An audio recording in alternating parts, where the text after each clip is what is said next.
Well, it's a pleasure to be back here with Doctors for COVID Ethics, my home group of scientists. I think of it that way. And I'm really happy to have the opportunity to give the long version of a presentation, a relatively short presentation that I will be giving at this conference entitled An Injection of Truth, Healing Humanity, which is to be held in Calgary, Canada, March 3rd, very soon. So this is the long version. This is about mortality in Alberta, Canada, and the world, and the area or the field that I guess you would call it is forensic epidemiology. That's what we're doing here. Um, so I'm going to answer the question, what did they do to us, the nature of the assault against us, and I'm going to bring proof that these assaults are continuing, that there is a large persistent excess all-cause mortality in all age groups in Western countries. The long title of the presentation is High Resolution Geotemporal Mortality Around the World During and After the Declared COVID Pandemic Towards Understanding This Government Assault and Persistent High Excess Mortality in Western Countries. This is your speaker, Denis Roncourt, and this is an interview I did with a now even more famous than before person who is Robert F. Kennedy Jr. And I had a chance to tell him that the COVID assault was a militaristic assault against people and society, and to present him with all kinds of data on all-cause mortality at the time. The research I'm presenting is being done with the nonprofit organization called Correlation Research in the Public Interest. All of the research reports are there. My main collaborators on this particular data that I'm presenting today have been Marine Baudin and Joseph Hickey. And this is the web page of where you can find all the research done by Correlation, done by us and my collaborators and so on. So this is what the front page of the research page looks like. And so far, we have made 24 detailed research reports, some of which are many hundreds of pages long. The plan of this presentation is as follows. We'll start with Canada. I'll go through what the government is saying they did and their narrative of how wonderful their activities were, what the nature of the actual data is like, what our quantitative methods are like, very, very briefly.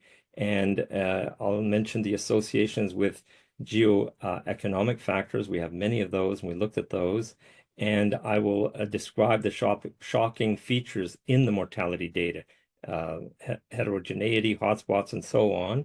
And I will show a calculation in terms of years of life lost. Then we'll move on to Alberta, where I'll follow the same kind of sequence.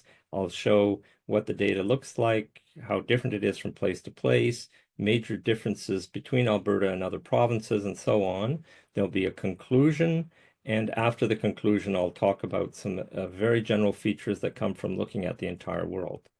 The types of geotemporal data that we analyze for Alberta and for Canada is all of these different types of data. So all-cause mortality by age group, death by official record cause of death by age, types of accidental deaths, officially assigned COVID-19 deaths, all-cause mortality by municipality in Calgary, for example. So we go down to the municipality level. We also do regions, sub-provincial regions, and we have more than 70 provincial socioeconomic factors that we examined and analyzed.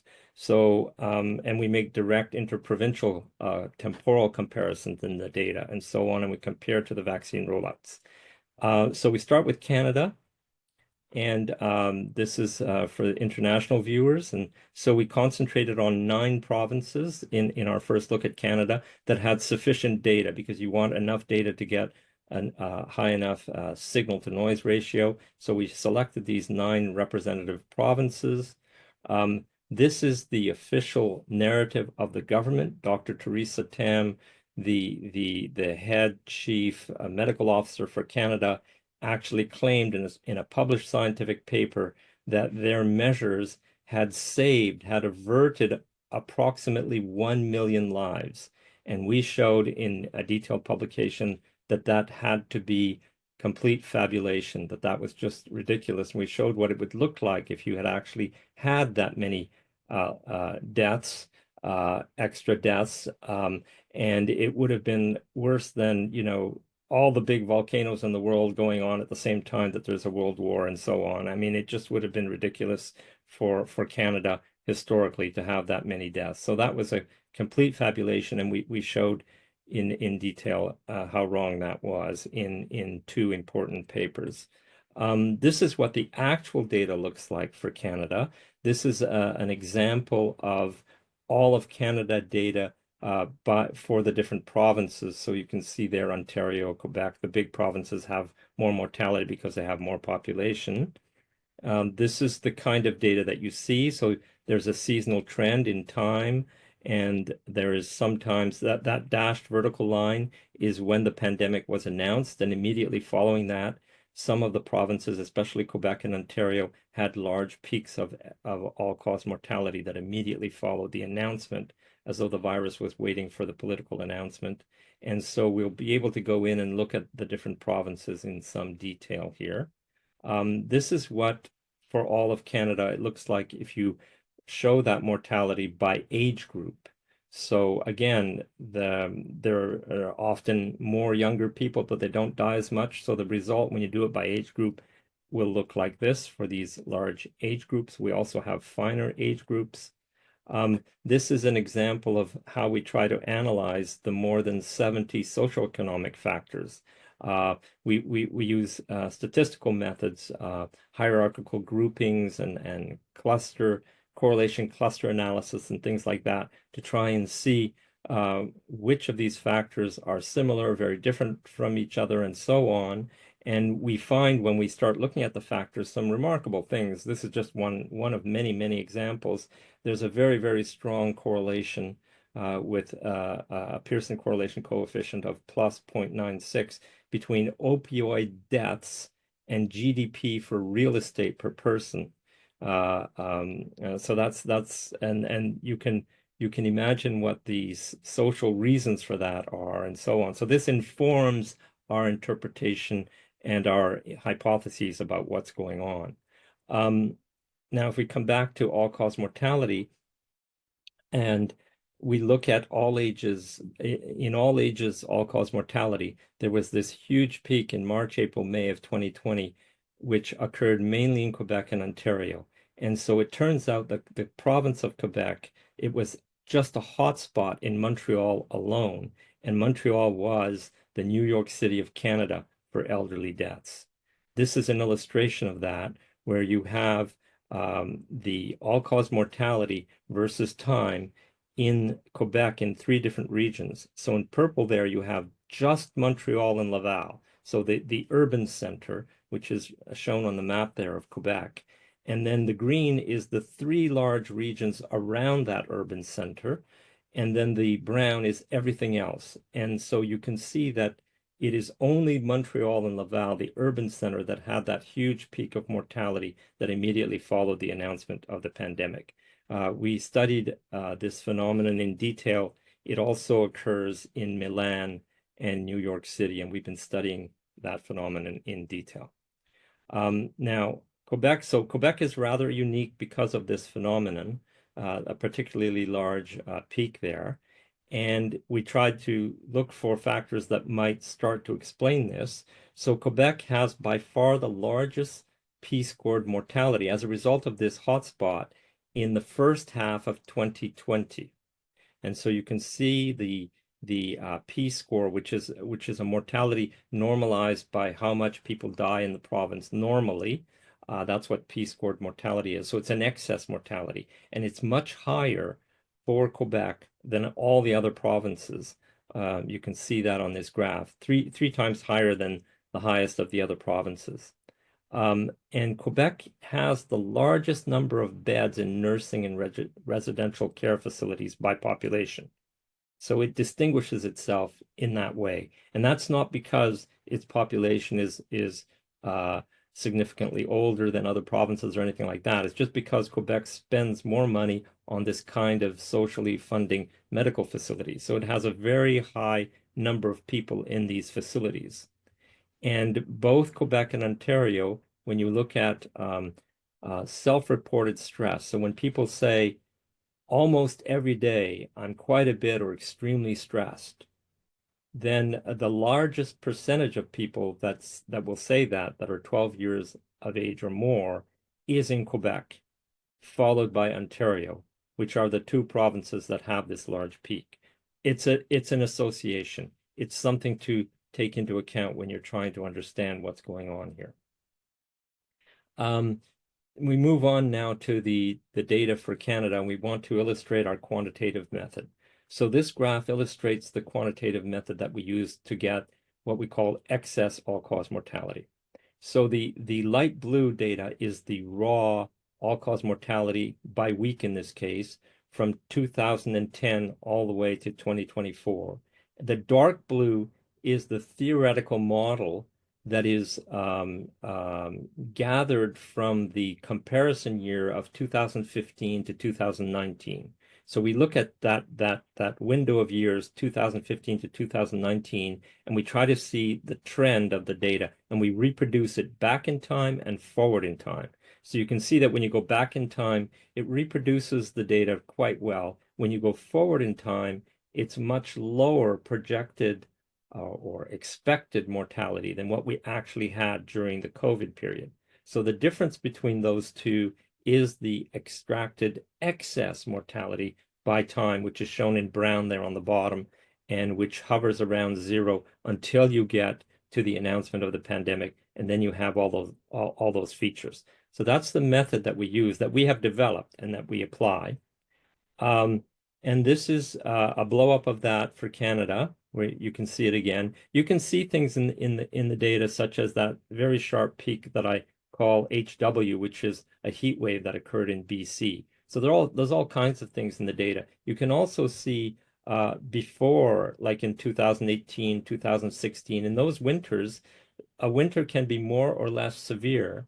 And so the difference with the expected or average theory can be positive or negative in certain winters before the COVID period. And so that's what these variations are like in 2016, 2018. So those are severe winters of death, and not so severe winters of death, and so on. If we look at just the excess mortality itself, the brown curve, we look at it again, we start to see in the excess mortality as a function of time, we have very real features. You can see the heat wave in BC. You can see very sharp peaks that, for example, the one I call B1 corresponds to a very sudden dispersal or giving or administration of the third dose of vaccinations. So that the very first booster dose was given at that time, very in a military way to virtually everyone. And it around the world, in country after country, we see that rollout being strongly associated with a sharp peak in excess mortality like that. Remember, this is now excess mortality. So these are not seasonal variations. This is actual excess mortality as a function of time. So here is another look at that same data. We go to the most recent time into 2024, and we see feature one is that peak that occurs in Montreal, similarly in New York City, and so on. Feature two is an excess mortality that occurs in the first winter following the announcement of the pandemic, and it is very strong in certain provinces and in certain countries. For example, in the formerly Eastern Bloc European countries, that feature is extremely strong, where it's almost absent in Western European countries, and so on. Then in 2021, you start vaccinating, and then you see these waves, if you like, B1, B2, B3, and so on, correspond to the uprise of the boosters being given. You can see that here the excess mortality is in light blue, and it's compared to the vaccine rollouts in Canada for all of Canada. So you can see the sharp dose 3 rollout there in purple. You can see the not so sharp dose 4 rollout in a kind of blue or darker purple, if you like. And you can see I've put dashed gold lines there to indicate sudden drops in mortality, like that typically occur when you stop giving the booster. And it continues into fourth and fifth boosters. And we see this in many countries and in Canada in particular. And the other shocking thing is about this mortality is just coming back to here, is that you can see that there is continued excess mortality beyond the end of the announcement the announcement that the pandemic was over. That's that second vertical dashed line. You go beyond that and you still have the same kind of excess mortality occurring. This is true in virtually all Western countries, and that is the persistent excess mortality that we're trying to understand and explain. This is the same data for all of Canada, but now it's for the age group 0 to 44 years. And you can see that there are not sharp features like before. So these ages are not as affected by the same things that produce the sharp peaks in the older age groups, but you have a large excess mortality that starts immediately at the announcement of the pandemic and that is maintained, and it's basically a plateau, and it just keeps going like that into 2024. This is for the age group 45 to 64, same kind of more features up and down, and same kind of persistent excess mortality beyond the announcement of the end of the pandemic. This is 65 to 84. Now we start to see older people are more affected by sudden impacts, sudden assaults, especially when you're doing things to them in hospitals and care homes. So there are more peaks and more features to interpret and analyze. And this is the 85 plus age group. Now here you really see how large in comparison to the other age groups, in comparison to what the mortality would be for this age group, how large that first peak is and the other peaks as well. And here you see quite an interesting phenomenon for the oldest people. You see what we call a dry tinder effect. Every time that there's a large excess mortality, where you're really assaulting people beyond the normal and causing deaths, then immediately following, when the deaths drop, they drop below the normal. So I've indicated as DT for dry tinder, and there's several of these DT events in this older age group.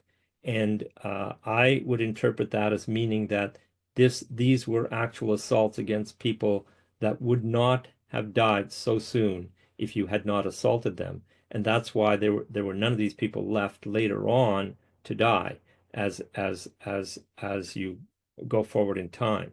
So that dry tinder effect is very noticeable in the older groups. And this is forensic evidence, I would say, for the degree to which you are assaulting these individuals. This is a comparison between the 85 plus age group and the 0 to 44 age group, just to show the difference, but also the difference in magnitude. You can see that as a p-score, as a percent more than normal excess mortality, if you like, the 0 to 44 age group generally has a significantly higher mortality than the older people compared to how much they would normally die. And so that is in itself is a fascinating feature of the COVID period and needs to be understood and explained. Next, we're going to compare to the official COVID-19 assigned deaths, what this excess mortality looks like compared to how many deaths the government says were according to it, definitely COVID-19 deaths. And so in Canada, this is what it looks like. Here in this graph, we see the all-cause mortality in light blue there, the COVID deaths in black, and the difference between the two in a kind of brown. So we see that when there are more COVID deaths than actual excess mortality, that difference is negative. So you see that there's a large period of time where the difference is negative, that the government was assigning more COVID deaths than we measured as excess mortality for large, many weeks around the winter of 2021. And that means that they have to assign these deaths. In other words, the other causes of deaths have to be reduced for them to be able to achieve this, because when you add up all the deaths from all the causes that they assign, you get the total mortality from which we extract the excess mortality. We've looked into this in detail. So this has to mean that these are more COVID deaths than the excess. That means they have to eat at the other causes of death. But in the first peak, you have a very good matching between what they call COVID-19 deaths and the excess mortality. And that's why that brown line is near the zero, hugs the zero line. And that's because, I would say, that's because all of those deaths you could associate with respiratory conditions, and you could assign them as COVID-19 deaths. But then as you go further in time, you see another large peak in the winter of 2022 there, where there's pretty good matching. But then when you go beyond that, you really see that there's virtually no more COVID deaths that are being counted by the government, but you still have all that excess mortality. So you still have that positive, you have these waves of the positive brown curve, if you like. So you can make that comparison. And now if we look at, we'll come back to this exercise when we talk about Alberta. If you look now at P-score excess mortality for the entire declared COVID period, which went from the 11th of March 2020 to the 5th of May 2023, and you do that by province, then this is what that graph looks like. We've ordered the provinces from west to east, left to right, so British Columbia and so on. And what you see is that Alberta, Saskatchewan, and Newfoundland have very high values of that total relative mortality that we call P-score mortality, relative to how much they normally die in that province. They have very high values compared to all the other provinces. Well, that is associated to something very interesting, which is the next slide. This is now the GDP in the energy sector in green and the GDP in the mining sector in brown, province-wise, and you can see that Alberta, Saskatchewan, and Newfoundland are the only ones with significant amounts of those sectors.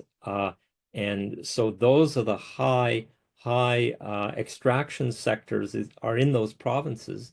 So when the economy is closed down and you close down these sectors, all of these people are out of work, or at least, yes, they're out of work, and so that changes their lives completely. So there's a direct correlation between this massive change in the economy of the province and the excess mortality across all ages in the province. So you can start to see these kinds of correlations. If we do excess death now by age group and by sex expressed in years of life lost, you get quite a stunning value for Canada. This is so if we put the excess mortality in terms of years of life lost per age group, in each age group, so at each age you have a certain expectancy to live a certain number of years, and if you die, well, those are years of life lost. So if you add all those up and you do it by age group and you do it by week of excess mortality, this is what the number of years of life lost looks like for males in Canada. You see that the scale there on the left goes up to 6,000 years of life lost per week. That's the scale there for males in Canada, and those are the different age groups that are there in different colors. And then you can do the same thing for females.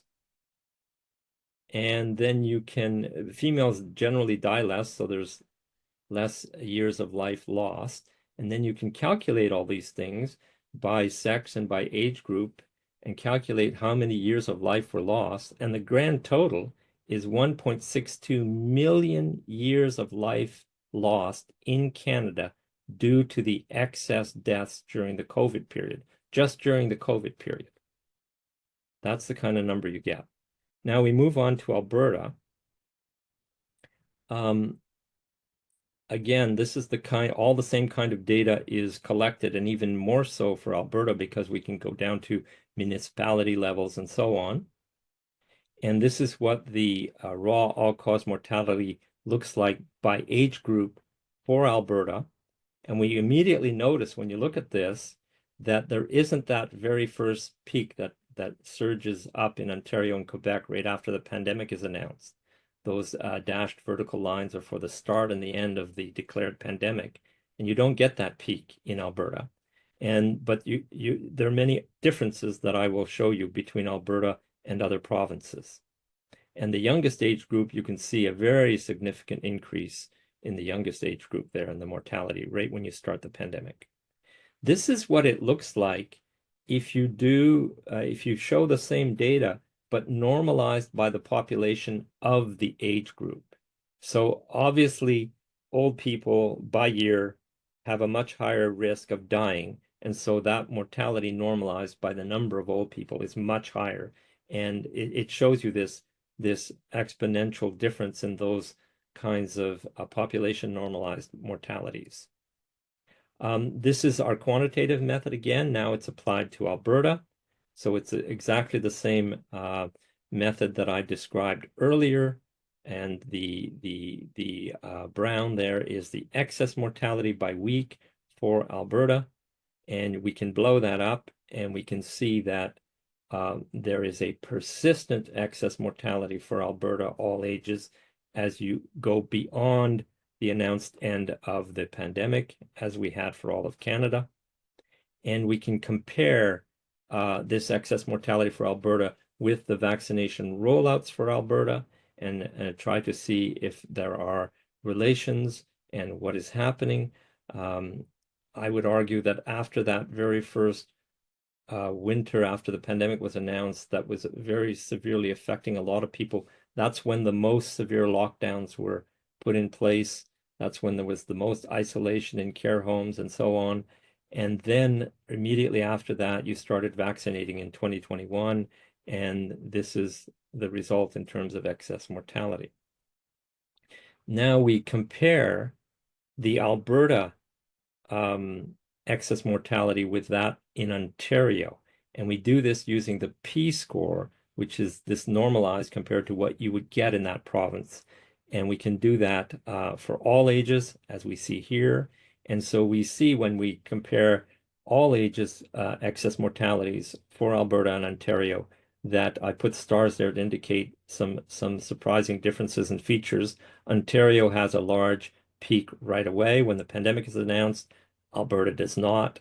Alberta has a large first winter following the announcement, high mortality. Ontario has one, but it's not as high. Then there is a very large fall peak of mortality in Alberta, nothing quite like that in Ontario.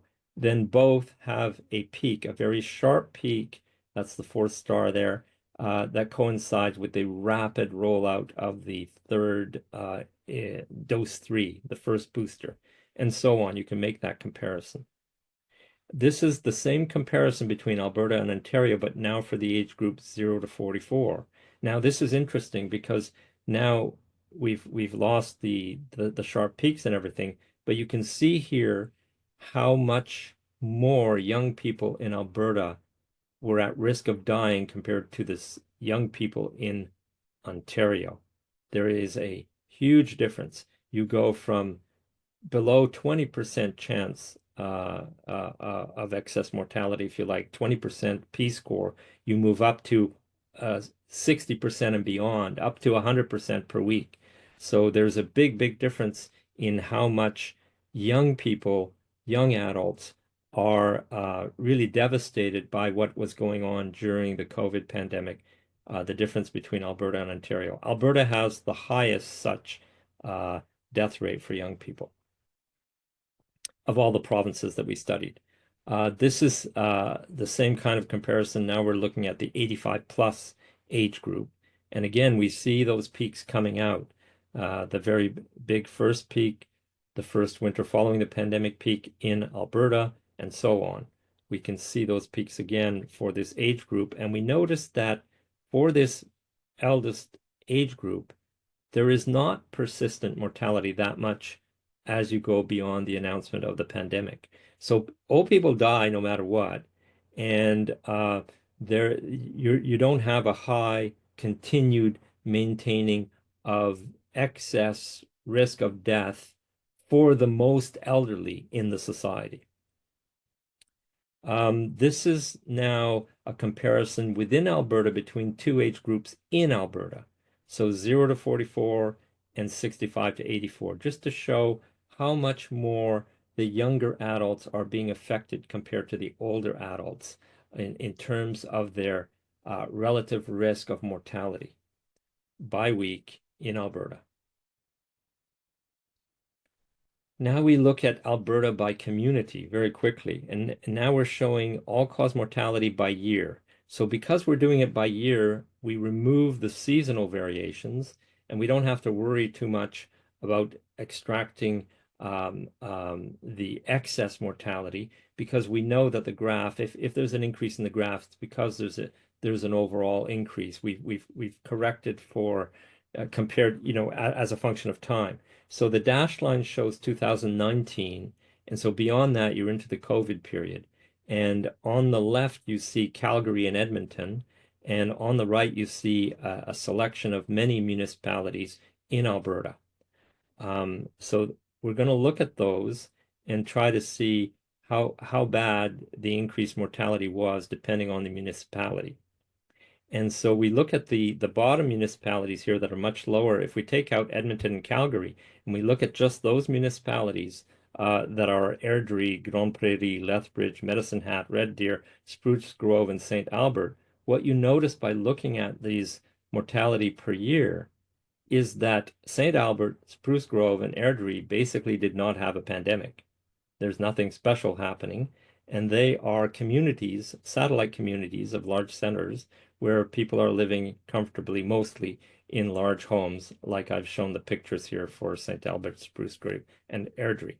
So people who were living in those circumstances basically did not suffer excess mortality during the COVID period and beyond. Now we look at, again, another way to look at this is all-cause mortality by year for Alberta all the way back from 2000 into 2023, and we put an extrapolated straight line through the years from 2015 to 2019. So that's our reference period. And when we go backwards, we see that it's pretty good, but it falls apart earlier in time. And when we go forward, we see a huge difference, which is due to this extra mortality during the COVID period. So we're going to extract that excess mortality on a by-year basis like that. Here we've done it for all ages. So that extracted excess mortality is in brown. And I'm going to represent on the same graph the assigned, government-assigned COVID-19 mortality. So obviously it's an excess mortality because it's due to COVID-19 according to them. So I'm directly comparing the excess mortality by year as a function of time to the COVID mortality. This is what it looks like for all ages in Alberta. So there was a lot more excess deaths than government counted COVID-19 deaths, without a doubt. And if you do this now by age group, you see that for the 65 plus year olds, there's good matching in the first 2 years. So basically, when elderly people were dying in hospital, they had associated respiratory conditions, and there's good matching. And then the matching falls apart, even in this age group, as you move into the later years. Now look at what happens as I go to younger age groups. 45 to 64, the difference is getting bigger and breaks away right away. 18 to 44, there's virtually no COVID deaths, but there's massive. This is deaths per year. This is an absolute number, and you can see what our baseline looks like by seeing in the period 215 to 219 there how it hugs the zero. So there's a huge difference, and when we go to the youngest, again, virtually no COVID deaths, but lots of excess mortality. So this tells us that it's not about COVID for a lot of these age groups, and depending on the time during the period that you're looking at, depending on the year, it's not about COVID. Definitely, even taking their own numbers, there's no way that this excess mortality is about COVID. And this is an illustration of the same thing for Alberta, but now it's all ages and using the same method that I used above, where it's a by-week data, and we compare the COVID deaths counted by week by the government. When I say by the government, I mean that, of course, the entire medical establishment was certifying these deaths and assigning them in this way and so on, following directives. But this is what the difference between excess all-cause mortality and COVID mortality, the difference is in brown there. This is what it looks like as a function of time by week, straight up beyond the announcement of the end of the pandemic. So now we want to try to figure out, since it's not about COVID mostly, what caused the deaths, the excess deaths, what caused there to be more deaths. And when we look for causes, we're going to distinguish proximal causes, in other words, from medical diagnostics. Medical people diagnose the cause of death, which is a very difficult thing to do unless it's obvious, versus the fundamental or root cause of the death. And I want to quote a very famous Canadian researcher, medical researcher, Hans Selye, who wrote an important book. He is considered the father of the scientific study of stress, biological stress in particular, which is what he called it. And I want to read this quote from him because it's very important. He says, some diseases have specific causes, the direct actions of certain particular disease-producing agents, such as microbes, poisons, or physical injuries. Many more diseases are not caused by any one thing in particular. They result from the body's own response to some unusual situation. So I think this is a very important statement by Hans Selye, which kind of takes us out of the tunnel vision, just looking for a specific cause of death, to a broader kind of view of the body and the organism in terms of how it is being assaulted by its environment. And so with that in mind, we then go back and look at the counted deaths by cause. Now, the government does a very good, in quotations, job of this because they assign a primary cause of death, primary meaning the one that they're going to tag to this particular death. And they do that systematically for all the deaths in their records. And they make sure that they only have categories such that when you add them all up, it actually gives you the total number of deaths, all causes. So they have this tabulation, this bookkeeping is done quite well by the government. So within that bookkeeping framework, using their data, this is what the deaths by cause look like. Some of them, there's many, there's like 20 or 30 different ones that they use. And these are just selected ones. So myocardial infarction, which is a heart attack, basically in red there, diabetes, falls, meaning you fall and you die from that fall. This is very common for elderly people, and it happens a lot during heat waves and so on. And alcoholism, for example, is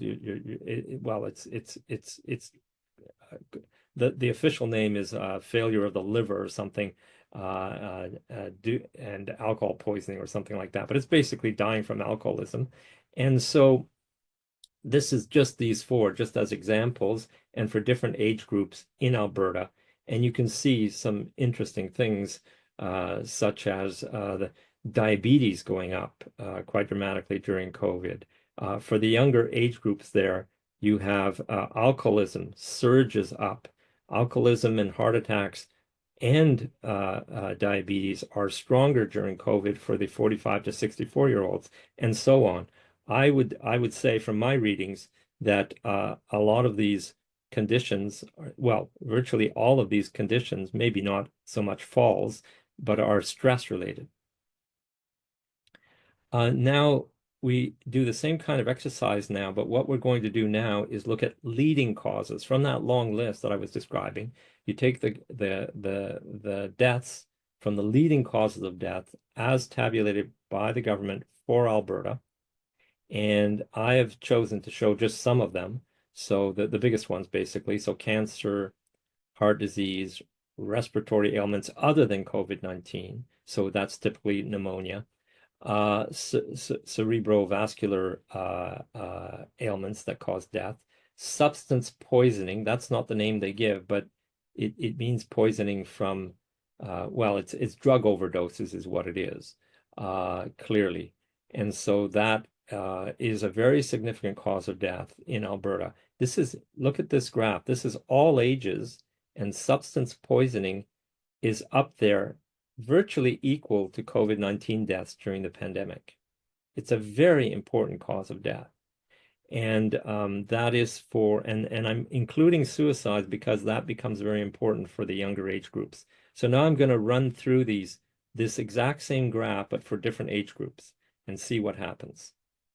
This is 65-plus-year-olds. So in this age group, there's no substance poisoning. You can't detect it. You've got heart, cancer, respiratory, and then COVID. As we go to 45 to 64, now you can start to see the substance poisoning coming up, and it's significantly larger than COVID deaths. It's the third most important one after cancer and heart disease, and it's starting to shoot up. Now there's a structure to it. You can see a first bump before you get into the COVID period when you have a bigger bump. I'm going to explain that later. Well, I'll explain it later, but there's a very real reason for that. And as we go to the 18 to 44-year-olds, it's dramatic. Virtually all the deaths, no, not virtually all, but I mean the greatest leading cause of death is clearly this drug overdose, and it is fentanyl. Fentanyl is a huge problem in the Western provinces. It is a huge problem in BC, Alberta, Saskatchewan. It is a 0-0 problem in Quebec and provinces east of Quebec. There's no fentanyl deaths, no drug overdose deaths. So it is related to the complex situations in the provinces related to supply, demand, addicts are present, demand, and so on. But in Alberta, it's very important, and it is well known that when you have traumatic change in society, that there will be many more deaths connected to addictions. So there it is for the 18 to 44-year-olds. And what we see in the youngest ages, 0 to 17, is that you still have, even for these young ages, you still have substance poisoning, which may well be fentanyl at these young ages. And the other thing, which is very concerning, is the suicide cause of death is now the greatest. And if you look at that purple line for suicides, you can kind of see that it's increasing with time over this time period of about 10 or 20 years. So that is of concern. That is a sign that society is not doing well. And this is for Alberta. All right, so let's get into the root causes.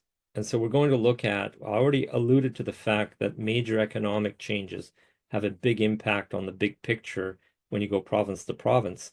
Now, Alberta is a main oil and energy producer, and so let's look at the price of oil. There were huge drops in the price of oil. One was in October. I pinpointed at the inflection point there as October 2014, and the other was in February 2020. So related to the COVID pandemic, soon to be announced, and so on. So there were these huge drops in the price of crude oil. That's going to have all kinds of repercussions. Drilling sites are going to be shut down. People are going to be sent home, and so on. It's massive in a province like Alberta. I don't have to tell Albertans that. But let's now take those two dates, 2014 and in 2020, and put orange lines where they occur, and look at all-cause mortality by year in light blue, and all-cause mortality by population of the age group that we're looking at, 4 different age groups. Let's do that for Alberta. And so I won't comment too much on it. I'll just show you the pictures. But for this age group, 50 to 79, presumably it's not because that big increase in the COVID period is not because there was a drop in the price of oil. It's because of what happened during the COVID period. Fine. But then when you go to other age groups, like 40 to 49-year-olds, same kind of thing. For this age group, it's not clear that it's about losing your job, that you have this huge increase in all-cause mortality by year. 30 to 39, now you start to see a structure in the excess all-cause mortality that has this two-bump characteristic that we saw for the drug overdose deaths. And you can see that that first bump starts at the first big drop in oil price. Now, a big drop in oil price like that, which is so dramatic, restructures the economic structure of the province for a long time. It's not just a momentary thing.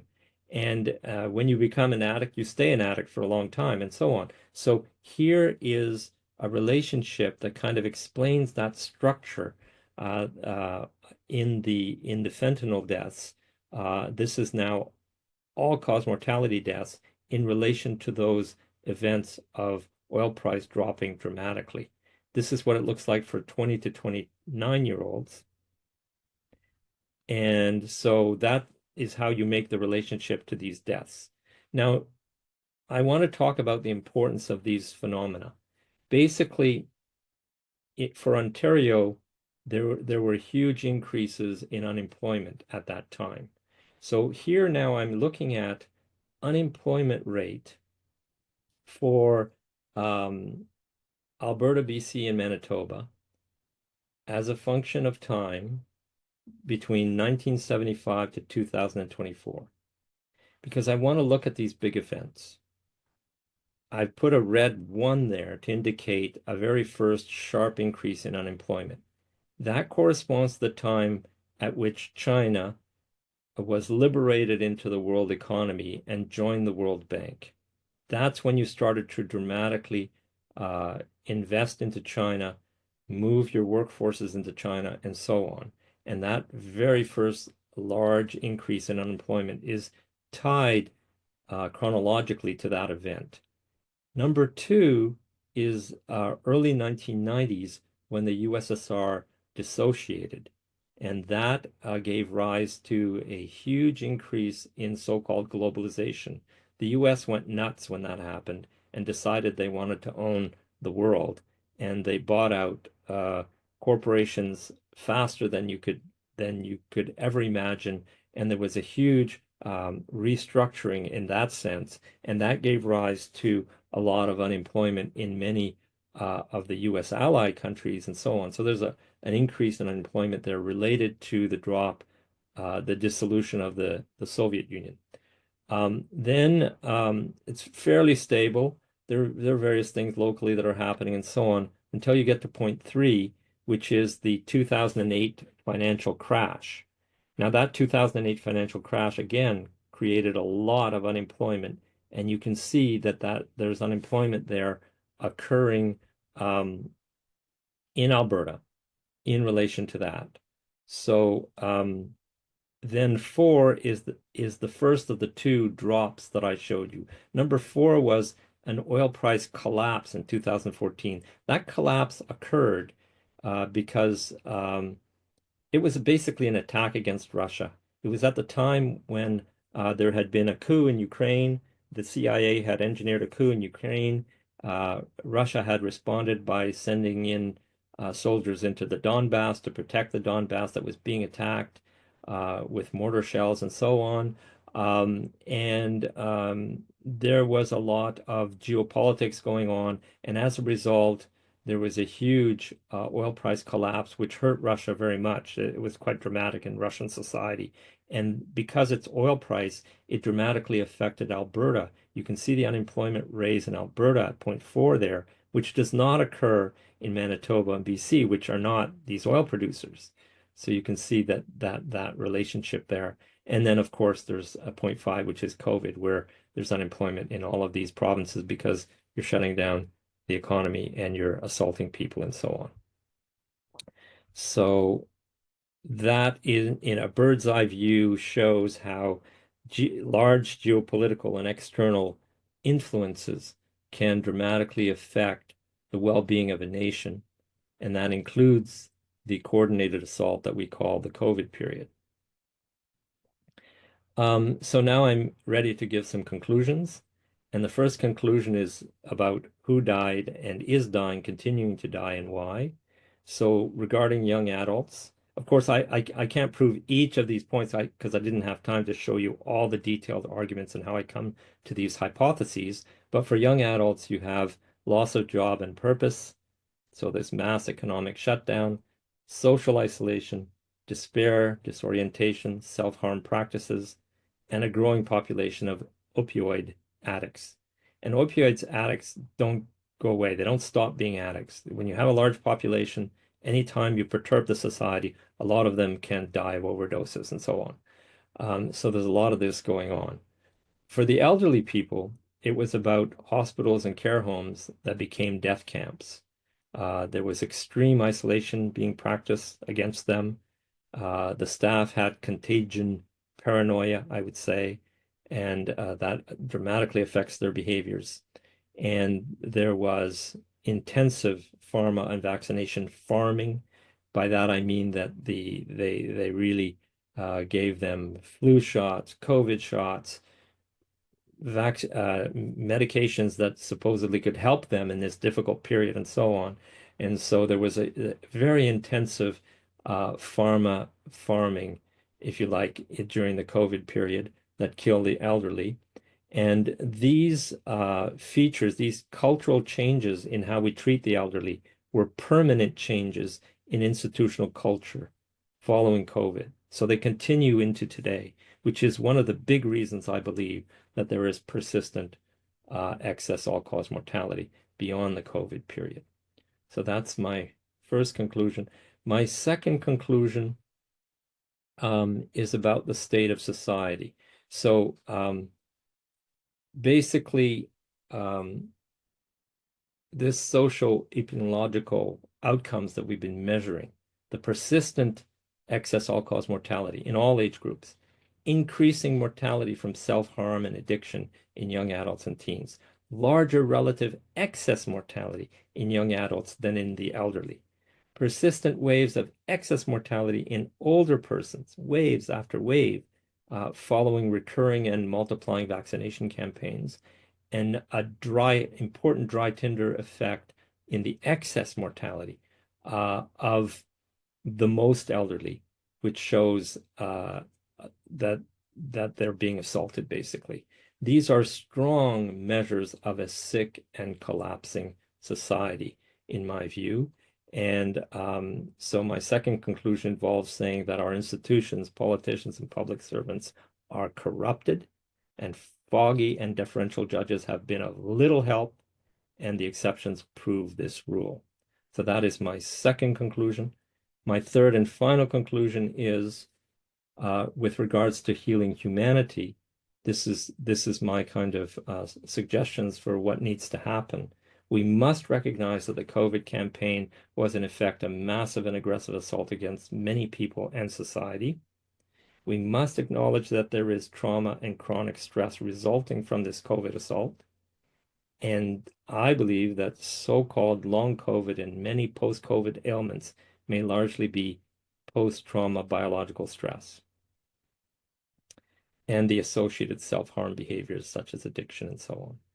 And then some answers would be as follows: solidarity, community, and social links. In other words, find support, increase political actual participation, try to get influence in society to slow down this madness.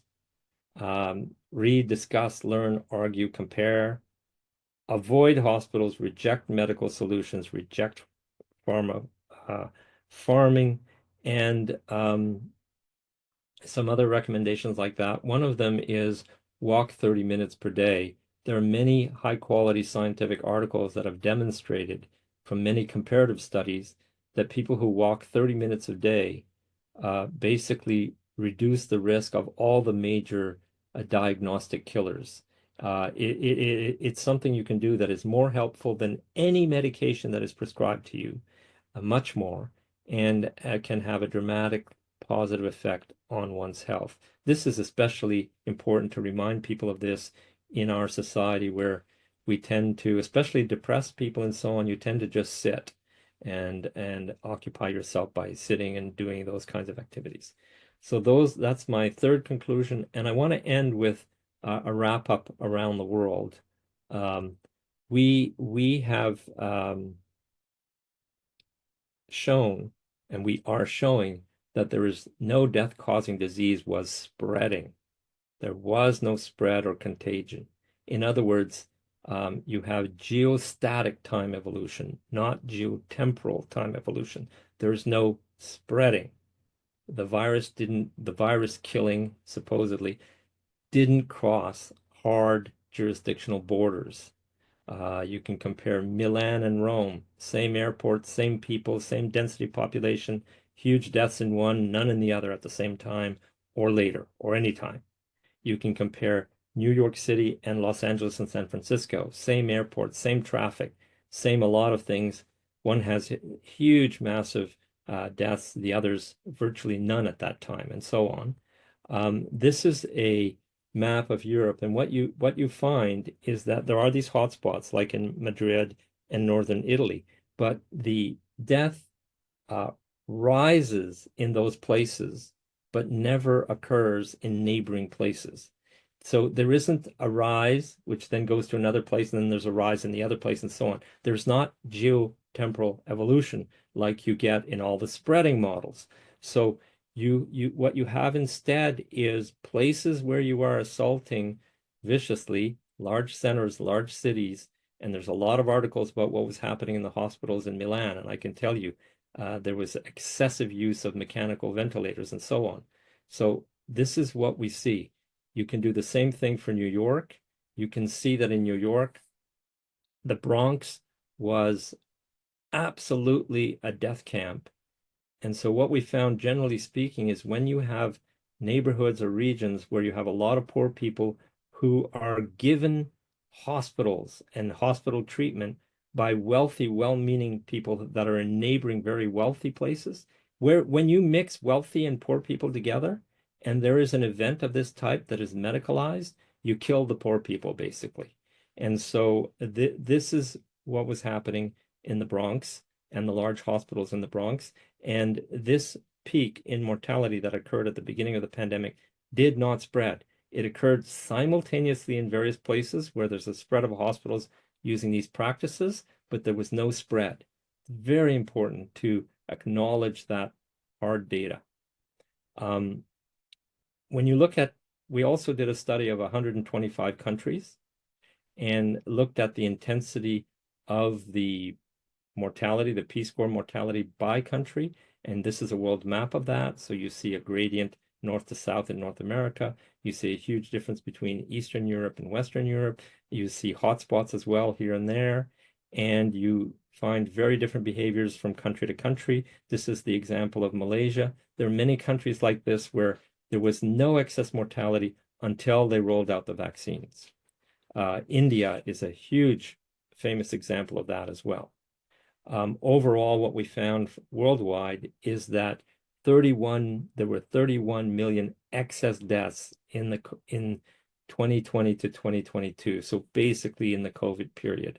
And you can associate up to the end of 2022, there are 17 million deaths that are associated with the COVID vaccine rollouts, these highly correlated events. And so that was our conclusion.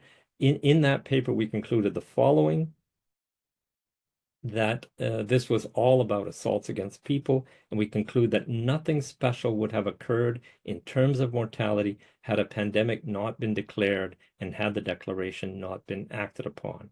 That's what we were forced to conclude in that big paper. And that's the end of my presentation. All of this research is collected and present at the research page at correlation-canada.org. Thank you very much for your attention.